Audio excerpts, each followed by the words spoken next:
नमस्कार बच्चों। अब हम अपने तीसरे बिंदु फ्रांस में राजतंत्र का उन्मूलन और गणतंत्र की स्थापना की ओर बढ़ेंगे।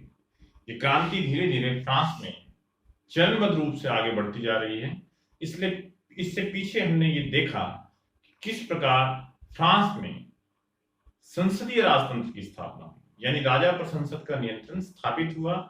स्टेट्स जनरल को नेशनल असेंबली बना दिया गया और उस पे राजा उसके नियंत्रण में आ गया। लेकिन फ्रांस का राजा लुईस 16 हालांकि उसने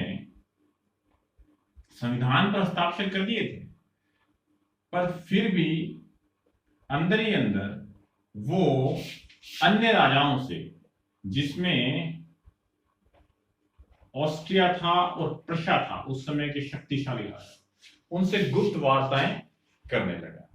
इनकी योजना थी फ्रांस में पुनः पहले जैसे ही राजतंत्र स्थापित करने। कोई नहीं चाहता था कि फ्रांस की क्रांति का प्रभाव उनके राज्य में पड़े।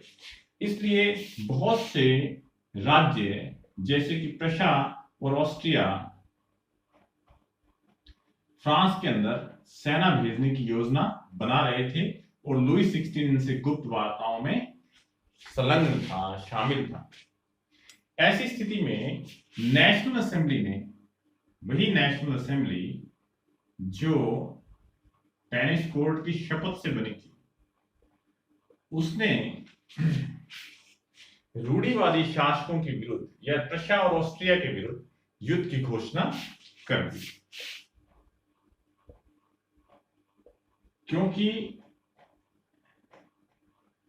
इनको ये लग रहा था कि ये फ्रांस पे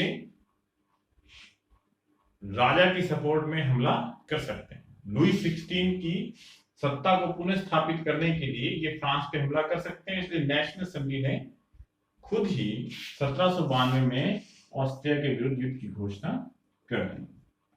सारे देश के अंदर इसको बहुत समर्थन मिला।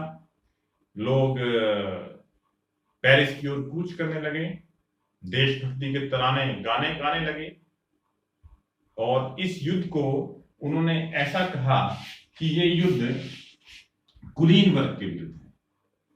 कुलीन वर्ग यानी जो राजा है, जो सामंतशाही है, जो फ्रांस के अंदर पहले समाज का संगठन स्ट्रक्चर था, उसके विरुद्ध ये युद्ध है। ऐसे ही पेरिस की तरफ जब मार्सिले के क्रांतिकारी कूच कर रहे थे, तो वो रोजेट दी लॉयल, ये कवि हैं रोजेट दी लॉयल, उनका तराना मार्सिले गाते हुए बढ़ रहे थे। ये मार्सिले सबसे पहले मार्सिलेज एक जगह वहां गाया गया था, इसलिए इसका नाम मार्सिले पड़ा और ये आजकल फ्रांस का राष्ट्रगान है। इसे फ्रांस का राष्ट्रगान बनाया गया। तो इस तरह से क्रांति का वातावरण पुनः तैयार हो गया। कुछ लोगों को ये लगता भी था फ्रांस में उस समय कि जो क्रांति 1789 में हुई, उसको और आगे बढ़ाने की आवश्यकता है। क्यों? क्योंकि 1789 की क्रांति में बहुत सी कमियां रह गई थी। आपने देखा था कि मताधिकार सिर्फ संपत्ति धारक लोगों को था, इसलिए वो इस क्रांति को और आगे भी बढ़ाना चाहते थे। साथ ही फ्रांस में अभी भी आर्थिक हालत खराब थी, बेरोजगारी भुखमरी थी। ऐसे में तीसरे वर्ग के, या आप कह सकते हैं बिल्कुल जो समाज के निचले तबके के लोग थे, जिनमें भूमिहीन श्रमिक, या आप कह सकते हैं शहरों में काम करने वाले कारखानों के मजदूर, बंदरगाहों पे काम करने वाले श्रमिक, बूट पॉलिश करने वाले, रेड़ी लगाने वाले, ये जो थे, इन लोगों के मिलकर क्लब बने जिनका नाम था जैकोबिन क्लब। जैकोबिन क्लब, याद रखना कि जैकोबिन क्लब में अधिकांश लोग गरीब वर्ग थे, गरीब वर्ग से थे। इनके नेता थे रोबेस्पियर, इनके नेता थे रोबेस्पियर।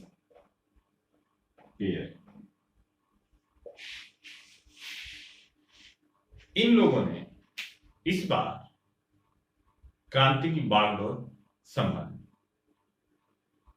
फ्रांस के अंदर ये तीसरे वर्ग के लोग या जैकोबिन क्लब के लोगों को दूसरे वर्ग से, अन्य वर्गों से भी समर्थन मिला और एक जुलूस के रूप में इन्होंने पेरिस के अंदर एक हिंसक विद्रोह की योजना बनाई। इन्होंने लगभग 4 अगस्त 1792 को फ्रांस के राज परिवार पर हमला कर दिया, राजा को बंदी बना लिया और 21 सितंबर को फ्रांस को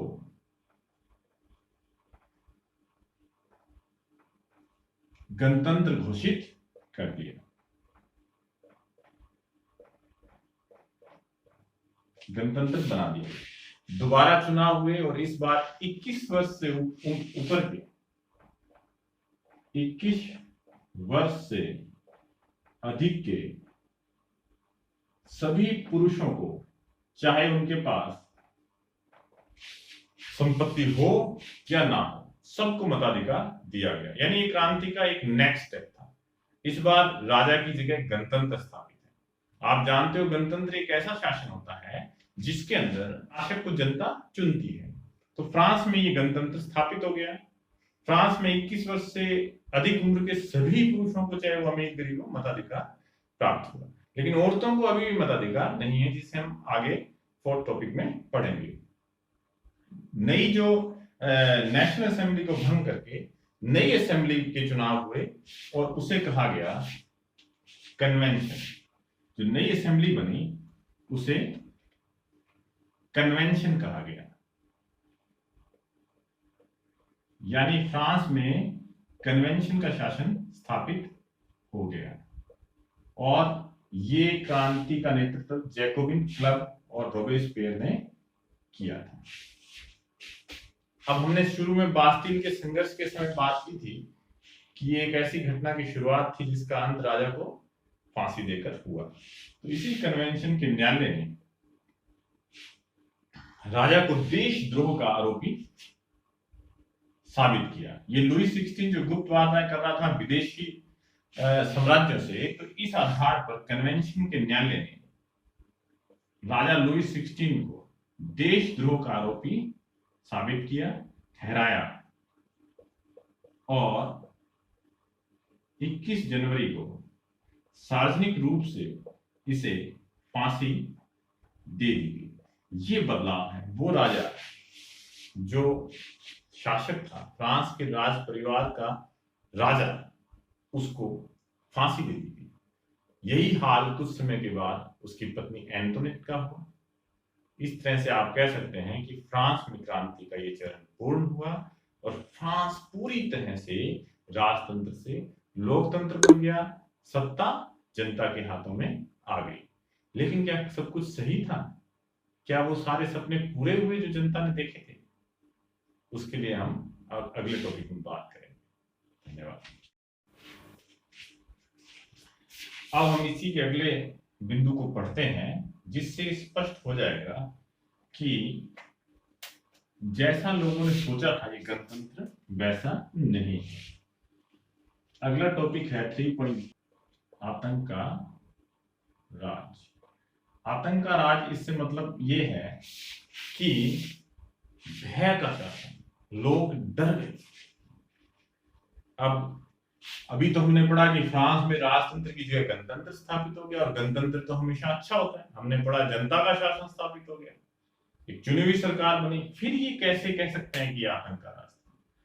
ये 1793 और 94 का समय था और सत्ता पर काबिज था रोबेस्पियर, जैकोबिन क्लब का नेता रोबेस्पियर। इसने सत्ता में बैठते ही नियंत्रण और दंड की नीति अपनाई। इसकी नीति को नियंत्रण और दंड की नीति कहते हैं। ये कैसे? इसने अपने सभी विरोधियों को, जो इसके दल में इसकी आलोचना करते थे या जो इनकी राजनीतिक पार्टी का समर्थन नहीं करते थे या जो जैकोबिन क्लब के नहीं थे, उन सबको गणतंत्र विरोधी कह के, गणतंत्र विरोधी घोषित करके एक न्यायालय स्थापित किया गया जिसका नाम था क्रांतिकारी न्यायालय। इस क्रांतिकारी न्यायालय द्वारा दोषी ठहरा के उसने अपने सभी विरोधियों को धीरे धीरे मारना शुरू कर दिया। मृत्युदंड देता था। एक मशीन होती थी गिलेटिन। गिलेटिन एक मशीन थी जिसके आविष्कारक का नाम गिलेटिन था। इसी के नाम पर इस मशीन का नाम पड़ा। ये दो खंभों के बीच में किसी आदमी को बांधकर मशीन से उसकी गर्दन काट दी जाती थी। हजारों लोगों को गिलेटिन पे चढ़ा दिया गया, जेल में डाल दिया गया। इसके अलावा उसने आर्थिक व्यवस्था पर भी नियंत्रण स्थापित करने का प्रयास किया। किसानों को मजबूर किया गया कि वो अपनी फसल नियंत्रित दामों में बेचेंगे। कुलीन वर्गों की जमीनें छीन ली गई, कोई दिक्कत नहीं है। चर्च की जमीनें छीन ली गई और वो भी चर्च के भवनों को भी सरकार ने अपने कब्जे में ले लिया। इसके अलावा सभी लोगों को मोटे अनाज की रोटी खाने के लिए मजबूर किया। बारीक पीसी हुई आटे की रोटी नहीं खा सकते। उसके स्थान पर मोटे आटे की एक रोटी थी जिसे समता रोटी का नाम दिया गया। समता रोटी सभी वो खाएंगे, चाहे कोई बीमार है या नहीं खा सकता या किसी को कोई तकलीफ है, लेकिन सिर्फ वही रोटी मिलेगी। इसके अलावा उसने कुछ शब्द जैसे किसी के सम्मान में महाशय या महोदया ऐसे शब्दों का चलन बंद कर दिया। सभी के आगे नागरिक शब्द लगता था। CA3 उसका नाम वो देते थे, CA3। इस प्रकार उसने हर चीज को नियंत्रित करने का प्रयास किया। जल्दी ही लोग परेशान हो गए। इसके समर्थक, इसी की पार्टी के लोग भी बहुत परेशान हो गए और अगले ही वर्ष 1794 में रोबेस्पियर को भी न्यायालय द्वारा दोषी ठहराया गया और उसे भी गिलेटिन पर चढ़ा दिया गया। इसलिए इसके समय को कहा जाता है आतंक का राज। रोबेस्पियर के पतन के बाद, इसे फांसी पर चढ़ाने के बाद सत्ता दोबारा से मध्यम वर्ग के पास आ गई। इसे हम डायरेक्टरी का शासन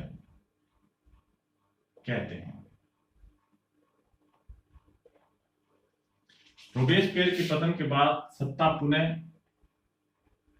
मध्यम वर्ग के पास आ गई और इस मध्यम वर्ग ने नया संविधान बनाया और मताधिकार पुनः संपन्न वर्ग को दे दिया गया।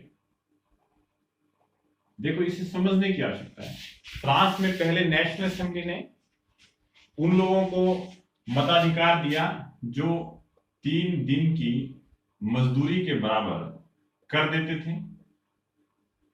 फिर जैकोबिन क्लब का जो शासन आया, अभी जिसे हमने पढ़ा, कन्वेंशन का शासन, उसने सभी को मताधिकार दे दिया। सभी पुरुषों को, सॉरी, जो 21 वर्ष से उम्र ऊपर थे। और पुनः जब डायरेक्टरी का शासन आया तो संपन्न वर्ग को मताधिकार। ये बदलाव हो रहा है फ्रांस में, ये परिवर्तन होता जा रहा है क्योंकि इनको लगा कि सभी को मताधिकार देने की वजह से ही रोबेस्पियर जैसा एक व्यक्ति केंद्रित सत्ता में आया और उसने आतंक का राज किया, आतंक फैलाया। अब की बार नए संविधान में एक दो सदनों की विधायिका हुआ करती थी, यानी 2 सदन होते थे असेंबली के।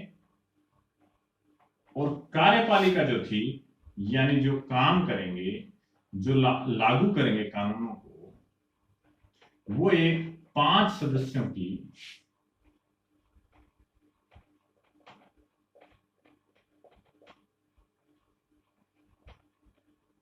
5 सदस्यों की बोर्ड होती थी, जिसे बोर्ड ऑफ डायरेक्टर्स या डायरेक्टरी कहा जाता था।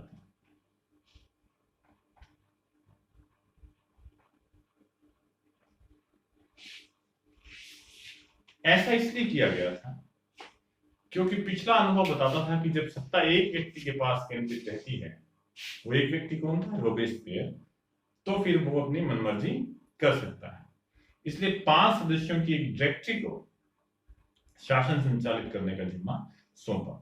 लेकिन ये डायरेक्टरी के सदस्य भी आपस में लड़ते रहते थे, इनके अंदर भी कभी सामंजस्य नहीं बैठा, इनमें भी तनाव रहता था, और इन्हीं के आपसी झगड़ों का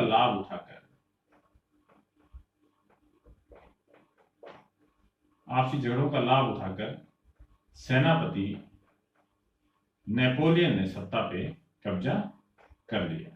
नेपोलियन बोनापार्ट, जिसे आप 10th क्लास में पुनः पढ़ेंगे। 10th क्लास में इससे आगे की क्रांति की चर्चा होगी। तो इस तरह से फ्रांस की क्रांति का ये चरण पूर्ण होता है। तीनों ही चरणों में, चाहे वो नेशनल असेंबली की बात हो, चाहे वो जेकोबिन क्लब के कन्वेंशन का शासन हो, चाहे वो डायरेक्टरी का शासन हो, तीनों ही चरणों में क्रांति ने स्वतंत्रता का, समानता का और विश्व बंधुत्व, भाईचारे का जो संदेश दिया, वो पूरी दुनिया में फ्रांस की क्रांति का एक आदर्श बन गया।